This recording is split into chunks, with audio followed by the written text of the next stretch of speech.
Study 91 के official YouTube channel में आप सभी विद्यार्थियों का मैं जीएस फैकल्टी जेपी सर हार्दिक स्वागत अभिनंदन वंदन करता हूं। मेरे प्रिय एकलव्यों,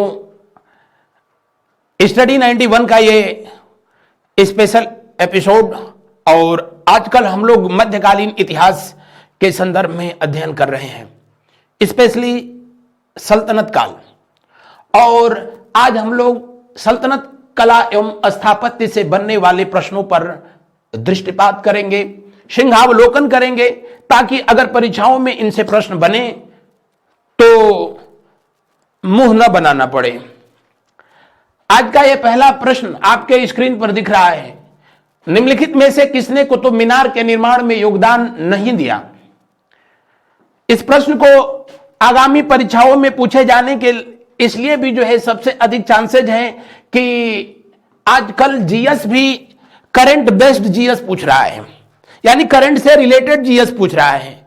कुतुब मीनार इसलिए चर्चा में है आजकल, पिछले दिनों दिल्ली हाई कोर्ट के द्वारा इस पर अपना निर्णय दिया गया कि कुतुब मीनार गुप्त वंश के शासकों के द्वारा बनवाई गई एक खगोलीय धरोहर है जिसे सूर्य स्तंभ का नाम दिया गया। पुरातत्व विभाग के इतिहासकारों ने भी अपना इस पर निर्णय दिया कि कुतुब मीनार अपने आधार से थोड़ी सी झुकी हुई है, लगभग 23.5 अंश, और उतना ही पृथ्वी भी अपने धुरी पर अपने अक्ष पे झुकी हुई है। यानी हाईकोर्ट के द्वारा यह प्रूफ किया गया है कि नहीं, इसका निर्माण कार्य खगोलीय घटनाओं के अध्ययन के लिए कराया गया रहा होगा। यही सूर्य स्तंभ है जिसका जिक्र गुप्तकालीन साहित्यों में किया गया है। बाद के दिनों में जब भारत पर तुर्क वंश के लोगों का शासन होता है तो उन्होंने इसको तोड़ करके और वर्तमान स्वरूप प्रदान किया था। बहरहाल इसमें कितनी सच्चाई है, क्या है, इस पर मैं ज्यादा नहीं बोलना चाहूंगा, लेकिन चूंकि ये मामला लाइमलाइट है इसलिए इसको परीक्षा में पूछे जाने का चांसेज है। हाईकोर्ट के द्वारा इसको क्या घोषित किया गया? सूर्य स्तंभ घोषित किया गया। वैसे कुतुब मीनार का निर्माण पहले भी मैंने बताया था कि कुतुबुद्दीन ऐबक के द्वारा वर्ष 1199 में, कब इसकी आधारशिला रखी गई थी? वर्ष 1199 में, जब मोहम्मद गौरी के गुरु कुतुबुद्दीन बख्तियार खान काकी की मौत हो गई तो उन्हीं के याद में इसका आधारशिला रखी गई सल्तनत साहित्यों के अनुसार। और इसे निर्माण कार्य पूरा कराने का काम वर्ष 1229 में पूरा कराया था। किसने? इल्तुतमिश ने। इल्तुतमिश जो कि रिश्ते में कुतुबुद्दीन ऐबक का दामाद था। कुतुब मीनार जो कि इसमें 4 तल थे, कह लो कि 4 मंजिला थी, लेकिन कालांतर में फिरोज शाह तुगलक के शासनकाल में इस पर वज्रपात हुआ, बिजली गिरी तो इसका ऊपरी मंजिला टूट गया। तो उसके जगह पर उसने एक टूट गया, 2 बनवा दिया, तो कुतुब मीनार 5 मंजिला हो गई। इस पर कुछ कार्य सिकंदर लोदी के द्वारा भी कराया गया था। फिलहाल इसको ऑप्शन में नहीं दिया गया है। कुतुब मीनार का निर्माण कार्य में किसका योगदान नहीं रहा था? अलाउद्दीन खिलजी का इसमें कोई योगदान नहीं रहा था। अलाउद्दीन खिलजी के द्वारा कुतुब मीनार की जो एंट्री गेट है, जो इसका प्रवेश द्वार है, उसका निर्माण कार्य कराया गया था और उसका नाम दिया गया था क्या? अलाई दरवाजा। क्या नाम दिया गया था? अलाई दरवाजा, जिसे इतिहासकार मार्शल के द्वारा सल्तनत स्थापत्य कला का हीरा कहा गया है।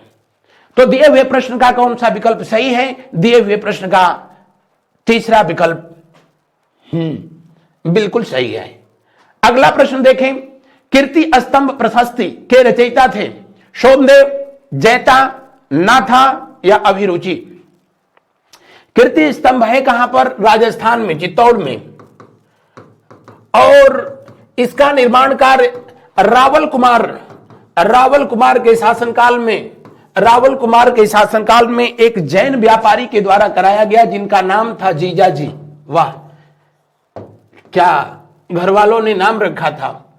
इन्हीं के द्वारा जो है इनका निर्माण कार्य जो है कराया गया था, जो कि कीर्ति स्तंभ को बताया जाता है कि ये 7 मंजिला है, 127 फीट है। तो ये सब नहीं, आप बस ये जानना कि इसको किसने बनवाया और कहां पर है। सेम एज इमारत चित्तौड़ में है, जिसका नाम है विजय स्तंभ। क्या नाम है? विजय स्तंभ। विजय स्तंभ का निर्माण कार्य किसने कराया? तो इसका निर्माण कार्य कराया था राणा कुंभा ने। कौन? राणा कुंभा। और राणा कुंभा कौन थे? राणा कुंभा, जिनका जो है पूरा नाम था राणा कुंभकर्ण। राजपूत स्थापत्य कला का इनका शासनकाल स्वर्णकाल कहलाता है। 1433 से लेकर के वर्ष 1468 तक, यानी 1433 टू 1468 इन्होंने शासन किया था। भारतीय स्थापत्य स्पेशली जो राजस्थान में है, इंडियन आर्कियोलॉजिकल डिपार्टमेंट के द्वारा, भारतीय पुरातत्व विभाग के द्वारा बताया जाता है कि लगभग इस समय हरियाणा ना राजस्थान में 84 जो है फोर्ट हैं, किले हैं। और उन 84 में से जो है 32 ऐसे हैं जिनका निर्माण कार्य किसने कराया था? राणा कुंभा के द्वारा कराया गया था। और उनमें सबसे जो सुप्रसिद्ध किला है, जिसका नाम कुंभलगढ़ का किला है। राणा कुंभा के पिता की जब हत्या कर दी गई और उनके हत्यारे मालवा के शासक महमूद खिलजी के यहां शरण लिए हुए थे, तो राणा कुंभा ने पत्र लिख करके और महमूद खिलजी से अपने पिता के हत्यारों को मांगा था, लेकिन वो उनका समर्पण करने से इंकार कर दिया। तो राणा कुंभा ने वहीं पर उनका तर्पण करने का जो है निर्णय लिया। और सारंगपुर की लड़ाई जो कि काली सिंध नदी के तट पर वर्ष 1437 में हुई, महमूद खिलजी और राणा कुंभा के बीच, जिसमें महमूद खिलजी ने आत्मसमर्पण कर दिया, उसको बंदी बना लिया गया, चित्तौड़ में लाया गया, 6 महीने तक कैद करके रखा गया। कहा जाता है कि बाद में जब उसने अपनी गलती के लिए क्षमा मांग ली तो इन्होंने उसको मुक्त कर दिया था। उसी सारंगपुर के याद में राणा कुंभा के द्वारा जो है विजय स्तंभ की स्थापना की गई थी। विजय स्तंभ में जो है कुल ये 9 मंजिला जो है 9 मंजिला जो है इमारत है। और इसे भारतीय मूर्ति कला का अमरकोश कहा जाता है। क्या कहा जाता है? भारतीय मूर्ति कला का अमरकोश कहा जाता है। अमरकोश कहा जाता है। और इस विजय स्तंभ का भी जो है वास्तुकार कौन था? जैता और मंडला, यही दोनों के द्वारा जो है इसका निर्माण कार्य कराया गया था। विजय स्तंभ जिसका आकार जो है डमरू के आकार का है, डमरू के आकार का है। इसके सबसे ऊपरी मंजिल पर भगवान विष्णु का मंदिर है, इसलिए इसे विष्णु ध्वज के नाम से भी जाना जाता है। किस नाम से जाना जाता है? विष्णु ध्वज के नाम से जो है जाना जाता है। विष्णु ध्वज के नाम से जाना जाता है। अपने हर किले में इन्होंने मंदिरों का निर्माण कराया था। कहा जाता है कि राणा कुंभा भगवान शिव की जो है पूजा करते हुए अपने पुत्र उदय प्रताप से कहा था कि मैं भगवान भोलेनाथ को अपना जो है गर्दन अर्पण करना चाहता हूं, और उसमें तुम हमारी मदद ये करो कि मेरी गर्दन काट करके जो है भगवान भोलेनाथ को अर्पण कर दो। हालांकि इस पर इतिहासकारों में मतभेद है। और जब भगवान शिव की पूजा कर रहे थे राणा कुंभा, तो अपने पिता के आदेशानुसार राणा उदय सिंह ने अपने पिता की गर्दन काट दी, जिसकी वजह से जो है उनकी मौत हो गई। कुछ इतिहासकारों ने लिखा कि नहीं, उदय प्रताप ने जानबूझ करके पिता की हत्या की थी और उसके बाद में ये कहानी गढ़ी थी। लेकिन जो भी रहा हो, उसी उदय प्रताप के जो है पुत्र हुए, जिनका नाम था महाराणा प्रताप, जो आगे चल करके अकबर से 2-2 हाथ किए थे। बहरहाल अगला प्रश्न देखें, अलाई दरवाजा का निर्माण किस सुल्तान ने करवाया था? अलाई दरवाजा का निर्माण अभी मैंने बताया कि किस सुल्तान ने करवाया, अलाउद्दीन खिलजी ने कराया था। जमायत खाना मस्जिद का निर्माण किसने कराया? जमायत खाना मस्जिद, तो इसको भी निर्माण कराया था अलाउद्दीन खिलजी ने। आपसे पूछा जाए 1000 खंभों का महल किसने बनवाया था, या 1000 शितून का महल, शितून का मतलब ही होता है पिलर, खंभा, इसको चित्तौड़ की याद में जो है बनवाया गया था। कहां पर? दिल्ली में। 1000 शितून का महल किसने बनवाया? जी हां, अलाउद्दीन खिलजी। और एक अभी रेलवे में यह पेपर पूछा था कि ऊखा मस्जिद कहां पर है, ऊखा मस्जिद कहां पर है, या ऊखा मस्जिद का निर्माण किसने कराया था? ऊखा मस्जिद का निर्माण अलाउद्दीन खिलजी का बेटा, जिसका नाम था जो है मुबारक खिलजी। मुबारक खिलजी के बारे में मैंने बताया था कि इसको सन की सुल्तान कहा जाता था। विचित्र आदमी था, बिना कपड़ों में ही भरे दरबार में चला जाता था, बिल्कुल वैसे ही नेचुरल ड्रेस में। उसी ने ऊखा मस्जिद का निर्माण कहां पर कराया? राजस्थान में। राजस्थान में कहां पर? चित्तौड़ में। तो दिए हुए प्रश्न के अनुसार आपसे पूछ रहा है अलाई दरवाजा के बारे में। जी हां, अलाउद्दीन खिलजी, और अलाउद्दीन खिलजी इसका निर्माण कार्य दिल्ली में कराए। और कुतुब मीनार जब देखने आप जाते हैं तो प्रवेश यहीं से करते हैं। दिए हुए प्रश्न का तीसरा विकल्प। अगला प्रश्न देखें, वास्तुशैली संबंध राजवंश मेहराब की निचली सतह पर, ओ माय गॉड, ये हमारे टाइपिस्ट महोदय का कमाल है, कमलाकृत झालर, इसको होना चाहिए था यहां पर, उन्होंने उठा के लिख दिया यहां पर। कोई बात नहीं, इस देश में जो होना चाहिए वो होता नहीं है, और जो होता है वो होना नहीं चाहिए। ऊपर वाले की भी मर्जी वैसी ही है। शीत ऋतु में वर्षा ऋतु, समझ में नहीं आ रहा है कि कौन सी ऋतु आ गई। बहरहाल मेहराब की निचली सतह पर कमलाकृत वाली झालर का निर्माण कार्य, ये प्रथा जो है सबसे पहले खिलजियों ने शुरू किया था।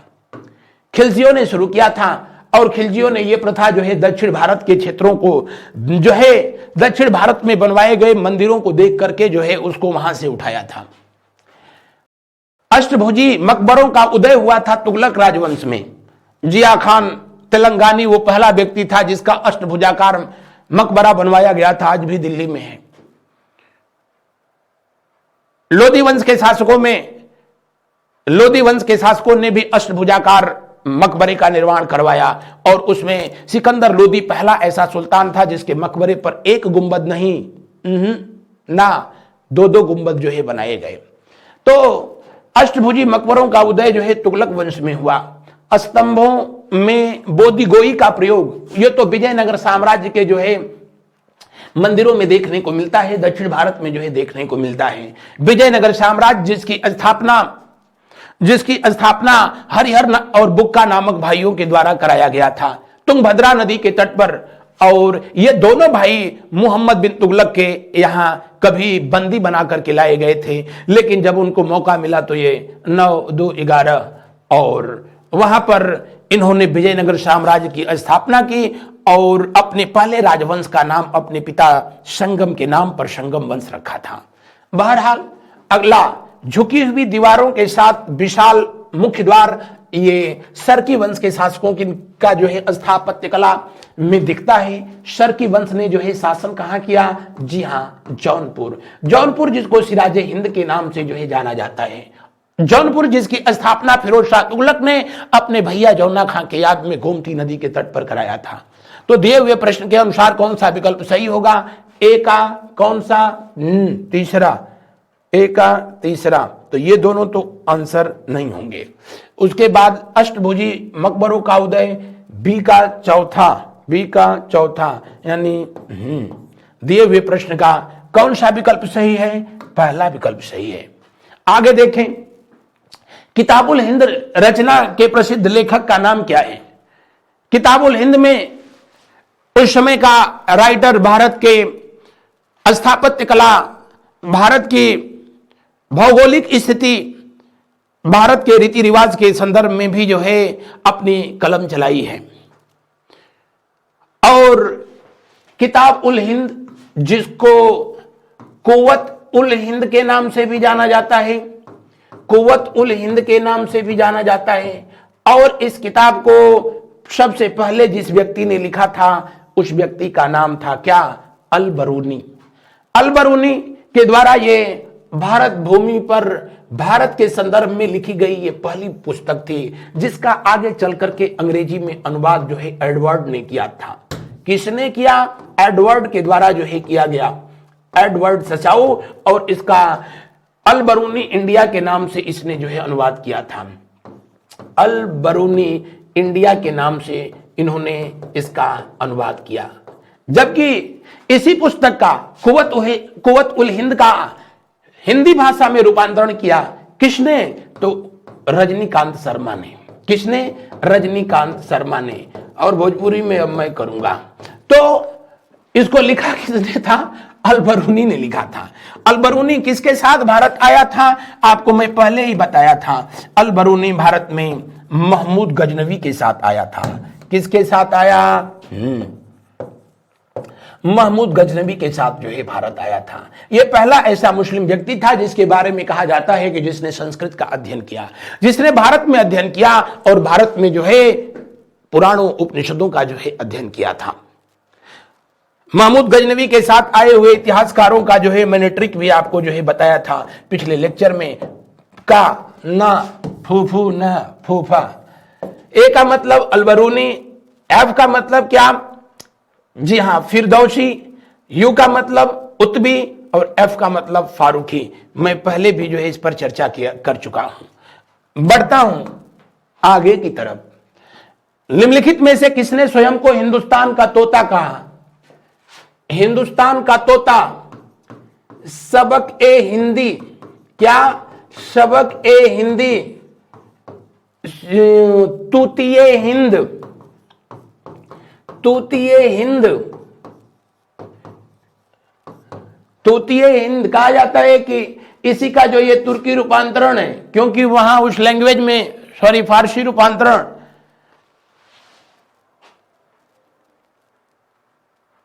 सब का सब जो है स्त्रीलिंग में ही जो है लिखा जाता है, पुरुष लिंग जो है होता ही नहीं था।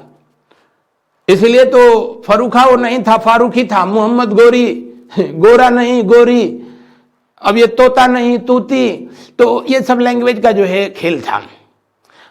आज भी भारत में भी कुछ ऐसे जो है क्षेत्रीय भाषाएं बोली जाती है जहां पर सिर्फ एक ही जो है लैंग्वेज है। खास करके बांग्ला भाषा में चले जाइए, वहां लड़का भी खाती है और लड़की भी खाती है। अगला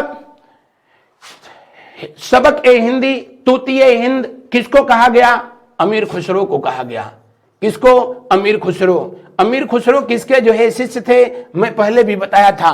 किसके शिष्य थे? निजामुद्दीन औलिया के शिष्य थे। अमीर खुसरो किस संप्रदाय से संबंधित थे? चिश्तिया संप्रदाय से संबंधित थे। इस्लाम धर्म का सूफी संत चिश्तिया संप्रदाय से संबंधित थे अमीर खुसरो, जिन्होंने तबले का आविष्कार किया, सितार का आविष्कार किया, जिनके द्वारा कव्वाली गायन विधा का आविष्कार किया गया। ख्याल गायकी भी इन्होंने ही शुरू किया था। पहेलियां लिखने की कला इनके द्वारा शुरू की गई। तो बिल्कुल मल्टी टैलेंटेड पर्सन थे। कौन? अमीर खुसरो, जिन्होंने 7 सुल्तानों का शासनकाल जो है देखा था। तो दिए हुए प्रश्न का कौन सा विकल्प सही होगा? कौन सा विकल्प सही होगा मेरे प्यारे एकलव्यों? तीसरा विकल्प सही होगा। अमीर हसन ये भी निजामुद्दीन औलिया के ही शिष्य थे। इनको भारत का सादी कहा जाता है। भारत का सादी, सादी का मतलब वो वाली शादी नहीं ना, ये वाली शादी जिसका मतलब होता है संत, जिसका मतलब क्या होता है? संत। और ये भी किसके जो है शिष्य थे? जी हां, निजामुद्दीन औलिया के ही शिष्य थे। आगे बढ़ते हैं। अमीर खुसरो किसका दरबारी कवि था? एक ही चीज को बार बार। अमीर खुसरो जो है वैसे तो 7 सुल्तानों के शासनकाल में जो है ये रहे थे, लेकिन सबसे पहले इनको कवि पद पर जो है आसीन किया था अलाउद्दीन खिलजी ने। मोहम्मद बिन तुगलक के समय में भी ये रहे थे राजकवि, लेकिन ऑप्शन में चूंकि दोनों को दे रखा है तो खिलजी वंश जो है तुगलक वंश से पहले था, इसलिए जो है दूसरा विकल्प सही होगा। मोहम्मद बिन तुगलक के दरबार में एक सुप्रसिद्ध इतिहासकार भी रहा करते थे, जिनका नाम था क्या, जिलाउद्दीन बर्नी। क्या नाम था, जिलाउद्दीन बर्नी। और फिरोज शाह तुगलक के समय में भी ये रहे थे। अपनी जिंदगी एक कवि के रूप में जो है शुरू किया, लेकिन बाद में ये इतिहासकार बन गए। वो दौर था जब राज परिवारों में उन दिनों राजकवि का पद होता था, चित्रकार का पद होता था, तर्कशास्त्री का पद होता था। अब तो खैर क्या ही बताया जाए, गाय मंत्री, गोबर मंत्री तक मामला पहुंच गया, जेल मंत्री, कानून मंत्री। तो तब और दौर था, अब और दौर है। अलाउद्दीन खिलजी के समय में इनको बनाया गया था क्या, राजकवि। शेरशाह सूरी के दरबार में रहा करते थे कौन, कौन रहा करते थे, जी हां, मलिक मोहम्मद जायसी। मलिक मोहम्मद जायसी महोदय ने ही किताब लिखी थी, कौन सा, कौन सी किताब लिखी, पद्मावत। और पद्मावत किस भाषा में लिखी गई है, ध्यान रखेंगे, ये अवधी में लिखी गई है। बहुत पूछता है, अवधी भाषा में जो है लिखी गई है। यद्यपि कि फारसी शब्दों का भी इन्होंने इसमें प्रयोग किया है। हुमायूं तो बेचारा हुमायूं था, हुमायूं की जीवनी है हुमायूं नामा। हुमायूं नामा, और हुमायूं नामा लिखा था हुमायूं की बहन जिनका नाम था गुलबदन बेगम। गुलबदन बेगम जो कि अकबर के शासनकाल में हुमायूं की जीवनी उन्होंने लिखा था। गुलबदन बेगम जो कि बाबर की बेटी थी, यानी बाबर का शासनकाल देखा, हुमायूं का शासनकाल देखा, अकबर का शासनकाल देखा, भगवान जाने कौन सी कंपनी का चमनप्राश खाती थी। बहरहाल दिए हुए प्रश्न का दूसरा विकल्प 100% सही है। निम्न में से किसे हिंदी खड़ी बोली का जनक कहा जाता है। हिंदी खड़ी बोली में रचना लिखने का काम सबसे पहले अमीर खुसरो ने किया था, और हिंदी खड़ी बोली के लिए इन्होंने शब्द जो है कौन सा इस्तेमाल किया, हिंदवी शब्द इस्तेमाल किया। कौन सा, हिंदवी शब्द का जो है इस्तेमाल किया। भारत के लोगों के लिए जो है, भारत के लिए हिंद शब्द का इस्तेमाल लिखित रूप से सबसे पहले इनके द्वारा ही जो है शुरू किया गया था।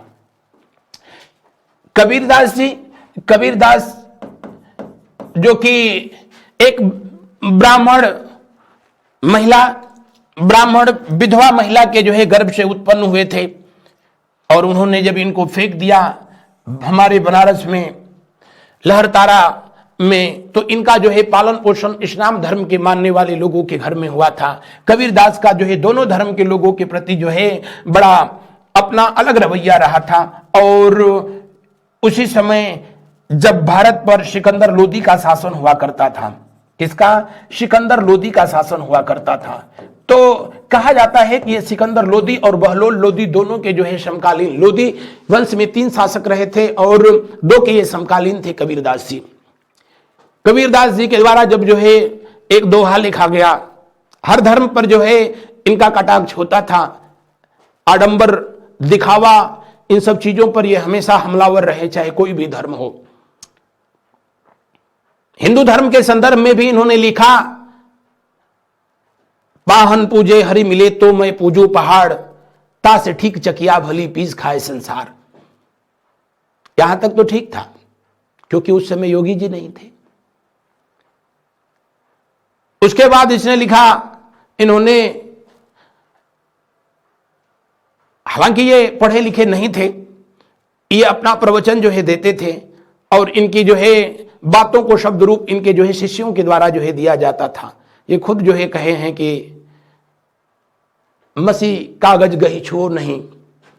इस्लाम धर्म के संदर्भ में इन्होंने अपने वक्तव्य जारी कर दिए, काकर पाथर जोड़कर मस्जिद लिया चिनाए, ताचड़ मुल्ला बांध दे क्या बहरा हुआ खुदा। तो सुल्तान सिकंदर लोदी को घाव गहरा हुआ, और उसने इनको आगरा इनवाइट कर लिया, आगरा बुलवाया था। लेकिन कबीरदास जी ना, बनारस छोड़ करके जो है मजहर चले गए, और बाकी की जिंदगी वहीं पर इन्होंने बिताया था। एक अलग जो है इन्होंने पंथ ही जो है संप्रदाय ही स्थापित किया, जिसको कबीर पंथी के नाम से जो है जाना जाता है। तो आपसे जो है पूछा जाए, कबीरदास जी किसके समकालीन रहे थे, सिकंदर लोदी के समकालीन रहे थे, लोदी वंश के शासकों के जो है समकालीन रहे थे। अब्दुल रहीम खान खाना, जिनको रहीम दास के नाम से जाना जाता है, हिंदी के ये भी जो है शानदार कवि हुए, और अकबर महोदय के जो है पुत्र थे और उनके नवरत्नों में से एक थे। तो दिए हुए प्रश्न का कौन सा विकल्प सही होगा? दिए हुए प्रश्न का पहला विकल्प सही होगा। मलिक मोहम्मद जायसी के बारे में अभी मैंने बताया भी था कि मलिक मोहम्मद जायसी शेर शाह सूरी के दरबार में रहा करते थे। शेर शाह सूरी के दरबार में रहते हुए ही उन्होंने लिखा था क्या लिखा था? उनके द्वारा जो है लिखा गया था क्या? पद्मावत जो कि आगे चल करके जो है काफी चर्चा में रहा था। और इनको क्या हो गया? बढ़ते हैं हम लोग अगले प्रश्न की ओर। अगला प्रश्न देखें, निम्न भाषाओं में से किस भाषा को दिल्ली सुल्तानों ने संरक्षण प्रदान किया? यह 2-3 बार क्वेश्चन जो है पूछ चुका है। एक बार तो इसको पूछा था कि निम्न भाषाओं में से किस भाषा को दिल्ली सुल्तानों ने संरक्षण नहीं प्रदान किया। अगर नहीं शब्द देता तब तो जो है इसका सही उत्तर जो है उर्दू हो जाता। क्यों? क्योंकि सल्तनत काल में जो धार्मिक भाषा थी वही अरबी भाषा थी, या कह लो अरबी भाषा ही धार्मिक भाषा थी। जैसे हम लोगों की धार्मिक भाषा संस्कृत है, इनकी बोलचाल की जो भाषा थी वो तुर्की थी। जबकि ऑफिशियल लैंग्वेज आधिकारिक भाषा थी ये जो है फारसी थी। उर्दू जिसको रेख्ता कहा जाता था तब उसका जो है कोई बहुत वो नहीं था उस समय। लेकिन यहां पर प्रश्न दे रहा है कि निम्न भाषाओं में से किस भाषा को दिल्ली सुल्तानों ने संरक्षण प्रदान किया। सुल्तानों ने सर्वाधिक या सबसे अधिक शब्द तब फिर यहां होना चाहिए था, सर्वाधिक संरक्षण प्रदान किया। तब इस प्रश्न का सही जवाब हो जाएगा क्या? तीसरा विकल्प सही होगा। कौन सा? तीसरा विकल्प सही होगा। बस यहां पर जो है ये 2 शब्द अगर जो है इधर उधर हुए तो इस प्रश्न का उत्तर जो है बदल जाएगा। बढ़ते हैं अगले प्रश्न की ओर। तबकात ए नासिरी का लेखक कौन था? तबकात ए नासिरी को किसने लिखा था? ये स्थापत्य कला से संबंधित जो है सेशन है, लेकिन तबकात ए नासिरी इसलिए जो है यहां पर लिखा गया है कि तबकात ए नासिरी में ही सबसे पहले जो है मकबरा निर्माण का जो है लिखित प्रमाण जो है दिया गया है। और भारत में सबसे पहला मकबरा बनवाया था किसने बनवाया था? तो उस सवाल का जवाब होगा इल्तुतमिश। किसने बनवाया था? इल्तुतमिश। क्योंकि इल्तुतमिश का जो है सबसे बड़ा बेटा था जिसका नाम था नासिरुद्दीन। क्या नाम था? नासिरुद्दीन। और नासिरुद्दीन बड़े बाप का बेटा था ना। बड़े लोगों के शौक भी बड़े होते हैं। नासिरुद्दीन कहा जाता है कि इसने बहुत ढंग से कोल्ड ड्रिंक रोज लेता था। एक दिन जबरदस्त ढंग से कोल्ड ड्रिंक लिया तो जो है इस दुनिया से चला गया, उसकी मौत हो गई। दुनिया में जो किसी से नहीं हारा है अपनी औलाद से हारा है। इल्तुतमिश इतने बड़े साम्राज्य प्रशासन कर रहा था, सब कुछ समझा, जिसको चाहा उसको झुका दिया, अपनी अधीनता स्वीकार करने के लिए विवश कर दिया। लेकिन वो भी जो है अगर मजबूर था तो अपनी औलादों के सामने। और उसके तमाम प्रयास जो है धरे के धरे रह गए। ये पट्टा लेकर के चला गया। और इसी का जो मकबरा बनवाया गया उसी को सुल्तानगढ़ी का मकबरा कहते हैं। क्या कहते हैं बेटा? सुल्तानगढ़ी का मकबरा। और सुल्तानगढ़ी का मकबरा जो कि अब हरियाणा में पड़ जाता है, उन दिनों जो है ये दिल्ली में हुआ करता था। और सुल्तानगढ़ी मकबरा का जो है उल्लेख इसी पुस्तक में जो है किया गया है, तबकात ए नासिरी में किया गया है। किसने किया है? मिनहाज उस सिराज ने किया है। ये मिनहाज उस सिराज कौन थे? इनके दरबारी कवि थे। कौन थे? दरबारी कवि थे। दरबारी कवि थे इनके। तो दिए हुए प्रश्न का कौन सा विकल्प सही होगा? दिए हुए प्रश्न का तीसरा विकल्प सही होगा। अलबरूनी, जिसको अभी मैंने बताया, जिसने किताब कुव्वत उल हिंद लिखा था। जिलाउद्दीन बर्नी, जो कि तारीख फिरोज शाही इन्होंने जो है लिखा और उसमें फिरोज शाह तुगलक के शासनकाल का वर्णन किया था। अगला प्रश्न देखें। सूची 1 को सूची 2 का सुमेल कीजिए तथा नीचे दिए गए कूट से सही उत्तर का चयन कीजिए। आइए, इधर लेखकों के नाम दिए गए हैं और यह इधर उनकी रचनाओं का नाम दिया गया है। जियाउद्दीन बर्नी, कितनी बार मैं बताया, तारीख ए फिरोज शाही लिखा। फिरोज शाह तुगलक के शासनकाल का वर्णन किया है। हसन ए निजामी जो कि भारत में मोहम्मद गौरी के साथ आया था। ऐबक और इल्तुतमिश के शासनकाल में राजकवि रहा। ताजुल मासीर की रचना की। मिनहाज उस सिराज इसको लिखा था कि मिनहाज उस सिराज इसने लिखा था। तबकात ए नासिरी जिसमें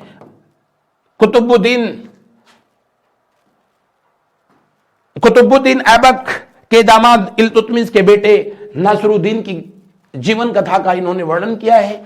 और आहिया बिन अहमद सर हिंदी, इसका पूरा नाम है आहिया बिन अहमद सर हिंदी, अहमद खां सर हिंदी, ये प्यारा सा छोटा सा नाम है।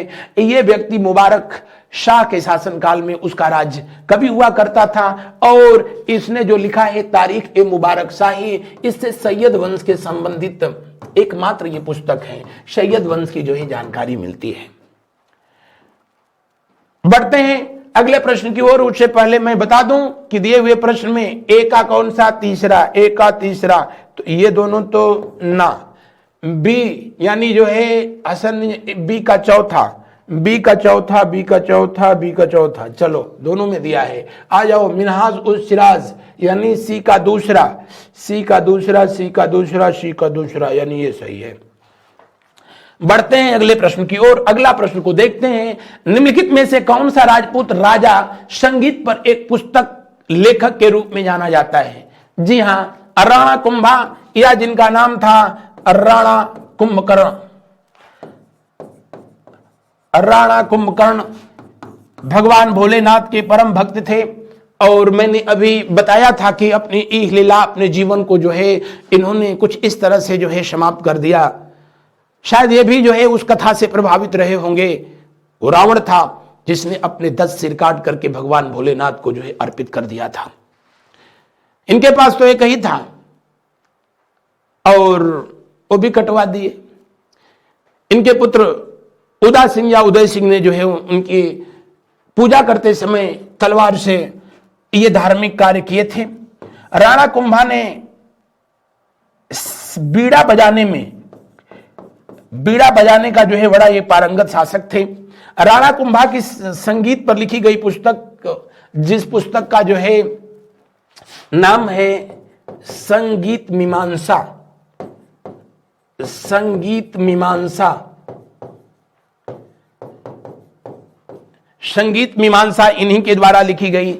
इसके अलावा इनके द्वारा लिखी गई जो है एक प्रमुख पुस्तक का जो नाम है, जो खासे जो है चर्चा में रहता है, पूछा जाता है, वो है संगीत राज। कौन सा? संगीत राज। संगीत राज, संगीत रसिक प्रिया, संगीत रसिक प्रिया, ये संगीत के खुद ही बड़ा जो है बहुत प्रेमी थे। इनके संगीत के जो गुरु थे उनका नाम था सारंग व्यास। क्या नाम था? सारंग व्यास या कान्हा व्यास। इनके शासनकाल को राजपूत स्थापत्य कला का स्वर्णकाल कहा जाता है। इनका शासनकाल कब से कब तक रहा था? इनका शासनकाल जो है वर्ष 1433 से लेकर के इन्हीं के परिवार में महाराणा प्रताप ने जो है जन्म लिया। इन्हीं के परिवार में राणा सांगा जो है हुए। इन्हीं के परिवार की बहू थी कौन? मीराबाई, जिन्होंने अपनी पूरी जिंदगी जो है कृष्ण भक्ति को यानी भगवान कृष्ण को जो है समर्पित किया था। तो दिए हुए प्रश्न का कौन सा विकल्प जो है सही होगा? दिए हुए प्रश्न का जो है तीसरा विकल्प सही होगा। अभिनव भट्टाचार्य के नाम से इनको जो है जाना जाता था। अभिनव भट्टाचार्य के नाम से जाना जाता था। इनकी और भी जो है कुछ प्रमुख उपाधियां थीं और उनमें जो है सर्वप्रमुख जो रही वो हाल गुरु, शैल गुरु, दान गुरु, छाप गुरु, नरपति, परमपति, गजपति, अश्वपति, तो ये तमाम ऐसी जो है इन्होंने उपाधियां प्राप्त किया था। दिए हुए प्रश्न का कौन सा विकल्प सही होगा? तीसरा विकल्प सही होगा।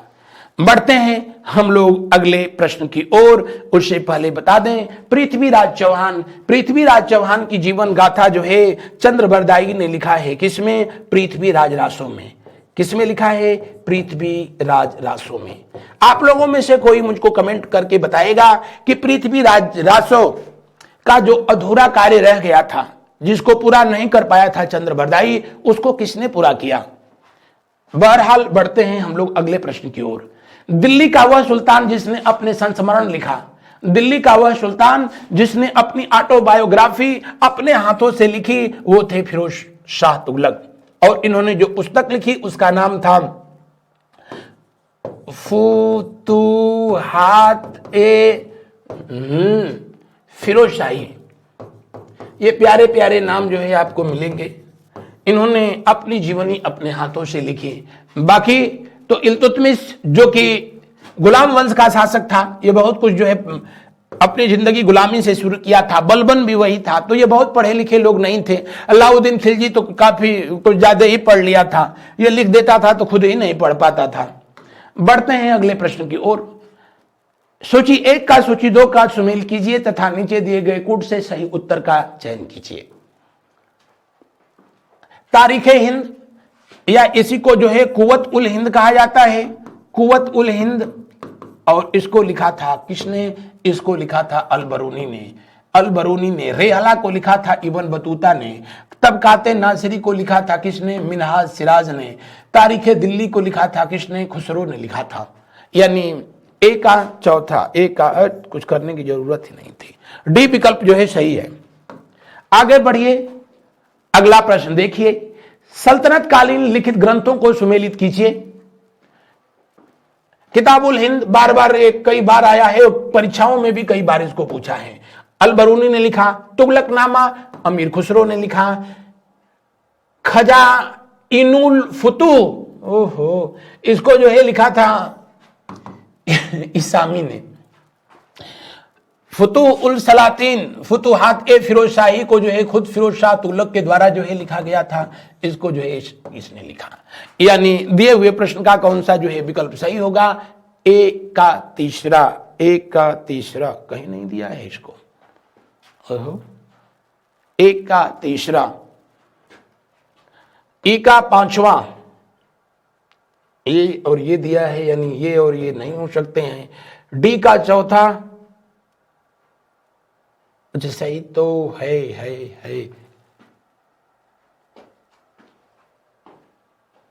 वेरी सॉरी, कभी कभी हो जाता है मुझसे भी। ये सही था। दिए हुए प्रश्न का अंतिम विकल्प सही है मेरे प्यारे एकलव्यों।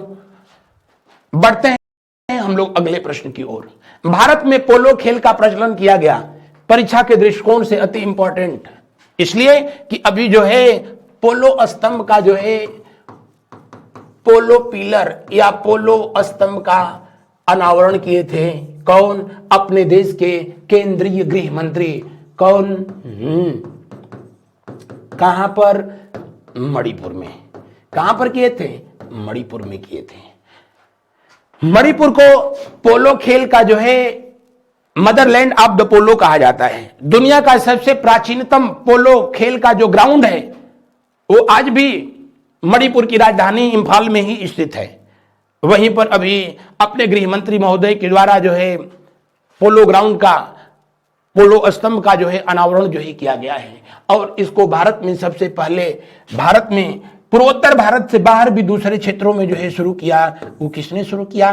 तुर्कों ने शुरू किया था। हालांकि तुर्कों के द्वारा जो है इसे नाम दिया गया था क्या? चौगान।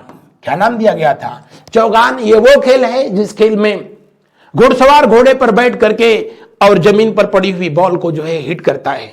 और इसी खेल को खेलते समय एक व्यक्ति की घोड़े से गिर करके मौत हो गई थी, और वो व्यक्ति कोई और नहीं था बल्कि गुलाम वंश का एक सुल्तान था। उसका नाम क्या था? आप कमेंट करके बताएंगे, क्योंकि गुलाम वंश को मैंने पढ़ाया तो इस पर विस्तृत आप लोगों से चर्चा किया था।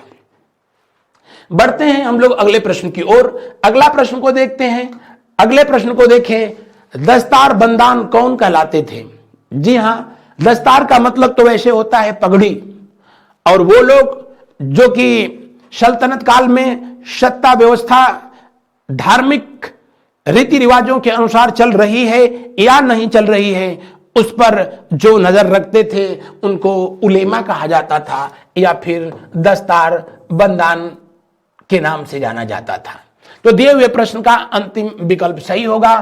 खान सेनापति को जो है कहा जाता था, सेनापति को कहा जाता था। मलिक सुल्तान से नीचे जो प्रांतपति होता था, प्रांतपति होता था। बहुत सुल्तानों ने ही जो है मलिक की उपाधि जो है धारण किया है। सूफी संत बताने की जरूरत नहीं है कि सूफी का मतलब होता है पवित्र, और ऐसे बहुत से जो है सूफी संत हुए इस्लाम धर्म में, जो कि आगे मैं बताऊंगा। इस्लाम धर्म के प्रसार के लिए खून खराबा मार काट से हट करके एक और तौर तरीका निकाला था, और वो लोग थे जो कि शांतिपूर्वक अपने मजहब का प्रचार करना चाहते थे। बढ़ते हैं अगले प्रश्न की ओर। मध्यकालीन भारत में महत्तर और पट्टिकल पदनाम किसके लिए इस्तेमाल किए जाते थे? किसके लिए इस्तेमाल किए जाते थे? जी हां, ग्राम के मुखिया के लिए इस्तेमाल किए जाते थे। किसके लिए इसका इस्तेमाल किया जाता था? तो गांव के जो है सर्वोच्च जो अधिकारी होता था उसके लिए जो है इस्तेमाल किया जाता था। आज भी कहीं कहीं पर जो है गांव के जो प्रधान हैं उनको मुखिया कहा जाता है, स्पेशली जो है बिहार वाले जो है बेल्ट में। तो दिए हुए प्रश्न का कौन सा विकल्प जो है सही होगा? दूसरा विकल्प सही होगा। दूसरा विकल्प जो है सही होगा। बढ़ते हैं अगले प्रश्न की ओर। बाकी ये सभी जो है मामलात को जो है मैं पिछले वीडियो में आप लोगों से डिस्कस किया कि सैन्य अधिकारियों को जो है, सैन्य अधिकारियों को जो सबसे बड़ा सैन्य अधिकारी था वो खान कहलाता था। सैन्य विभाग को जो है दीवान ए अर्ज या दीवान ए आरिज कहा जाता था। दीवान ए मुमालिक इसका सबसे बड़ा अधिकारी जो है होता था। ये सब चीजें पिछले क्लास में भी मैंने डिस्कस किया है। निम्नलिखित में से कौन अपने को बुत सिकन कहता था? बुत सिकन का मतलब होता है मूर्ति तोड़ने वाला, मूर्ति भंजक। और ये काम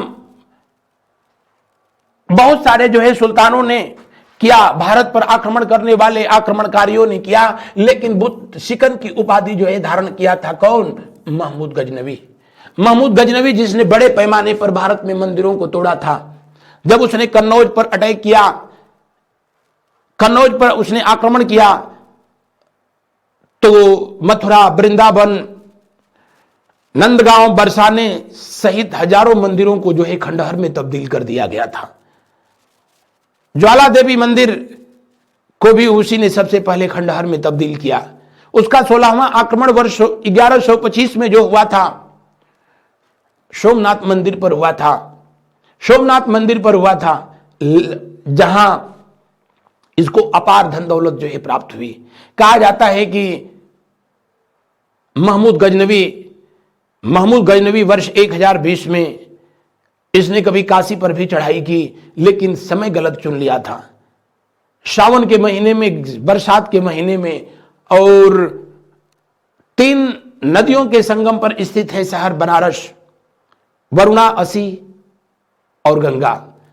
और उस समय बरसात के मौसम में गंगा का जो विकराल रूप था, ये देख करके जो है भयभीत हो गए, पार करने की हिम्मत ही नहीं कर पाई। बहरहाल इनको बुत सिकन कहा गया और इन्होंने स्वयं ये जो है उपाधि ग्रहण किया था।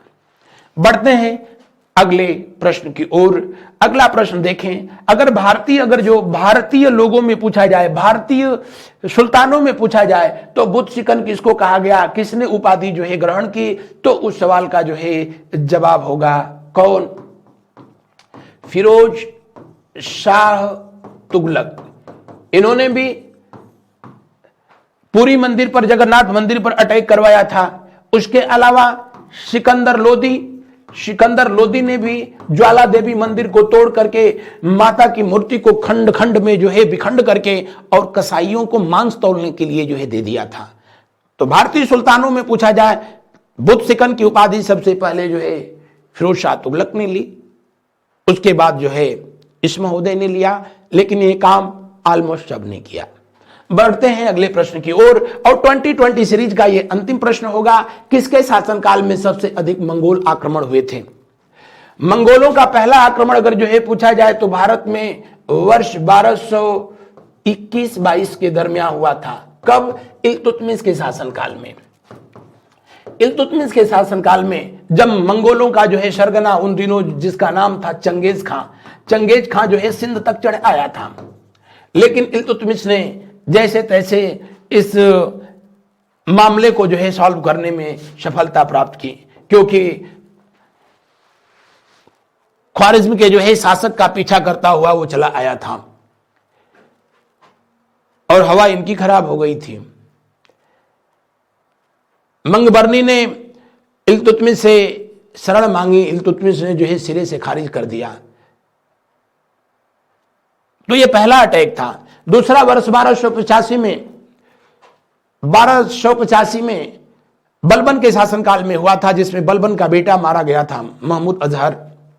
और सबसे अधिक अलाउद्दीन खिलजी का शासनकाल में कितनी बार, अलाउद्दीन खिलजी के शासनकाल में कुल जो है 6 बार हुआ था। कितनी बार? 6 बार जो है मंगोलों का अटैक हुआ था। खिलजी को पढ़ाया तो इस पर मैंने विस्तृत जो है पूरा लेक्चर लिया है कि कब कब अटैक हुआ था, उस समय जो है कौन सा मंगोल नेतृत्व करता था, भारत में उसका जो है सामना किसने किया। इन सारी बातों को जो है खिलजी वंश से संबंधित जो लेक्चर है उस पर मैंने डिटेल आपसे चर्चा किया है। तो मेरे प्यारे एकलव्यों, ये रहा था आज का सेशन। आपको कैसा लगा? आप अपनी प्रतिक्रिया जो है अवश्य कमेंट के माध्यम से जो है भेजेंगे, और आप भेजते हैं। आप लोगों से हमेशा जो है मेरा एक शिकायत रहती है कि आप इस सेशन को शेयर नहीं करते हैं, तो प्लीज इसे शेयर की तरह जो है शेयर किया करिए और खूब पढ़िए, जिंदगी में खूब आगे बढ़िए। इन शुभकामनाओं के साथ आज बस इतना ही। Thank you so much. Good night to all of you. शुभ रात्रि, शुभ रात्रि।